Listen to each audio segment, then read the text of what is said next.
I had to go to court and I had to testify. The first time I testified against him was to prove that I was innocent, to prove that he was guilty of pulling the steering wheel. He got jail time, juvenile, which I think it was up to 2 years for each account, which was 4 accounts, 4 kids that died. For me, as a result of the accident, I got 2 years of my license suspended, 250 hours of community service, and probation. And that was just for a speeding ticket. I remember waking up in the hospital, and my mom was right there. And I had already gotten, I think they said 9 surgeries. I had already gotten my leg amputated. They found my they reattached my left foot.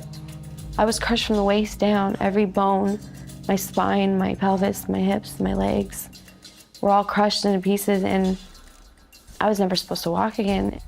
I shouldn't even be here. It's a miracle that I lived through that. I was charged with involuntary manslaughter in the first degree, and I got charged with 2 counts of second-degree assault, which are all 3 Class C felonies. When I started going to court over it all, I was actually facing 21 years in penitentiary. Can I help you? Yeah, I need to come in for the weekend. Just a minute, I'll get the jailer.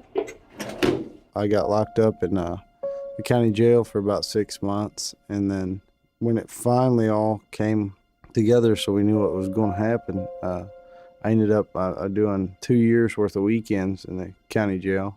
Put yours right in there.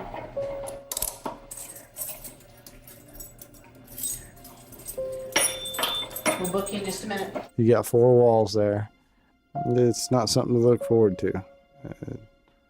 You know, a lot of people are like, oh man, it's the weekend, you know. I dread mine. It's hard, but I think Steve's stubbornness and endurance, and he had his mindset that he was going to recover, and he did. I remember not being able to talk. That was frustrating. I should have said, slow down. Especially when I go to grave sites. You know, I get down on my knees and I say that I love them. I miss them very much.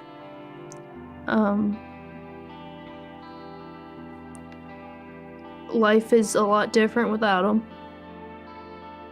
I have not talked to any of their parents since the day of the accident. They don't want anything to do with me. I know they think that I'm responsible. They think me and my boyfriend were both responsible. And they figure, you know, I was the driver of the car, so I should be able to control everything that happened in the car. And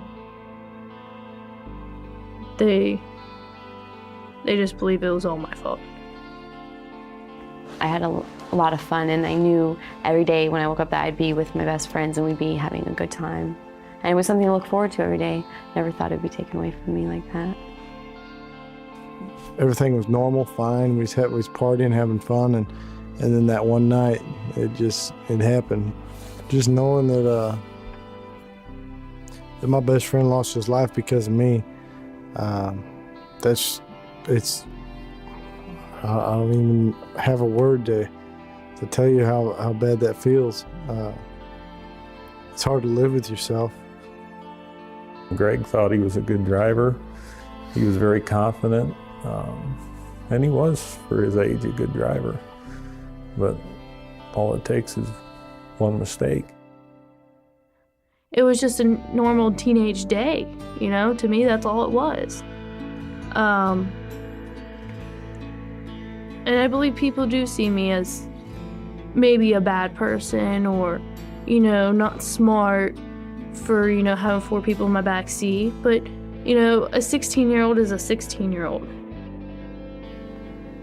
I loved life. I mean, I still do, but I loved my best friends more than anything in the world. I mean, they were my life.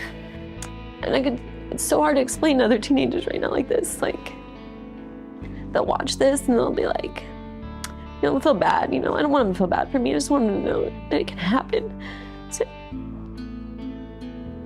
anyone. It doesn't matter who you are, how much money you have or how much fun you have in high school. It can happen to you, and you could lose the most important people in your life. There are so many stories like these.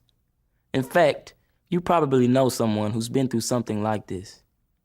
Auto accidents are the leading cause of teenage deaths, but there are some simple things you can do to cut down on your chances of being involved in crashes like these. I know you've heard it before, but wear your seatbelt and slow down.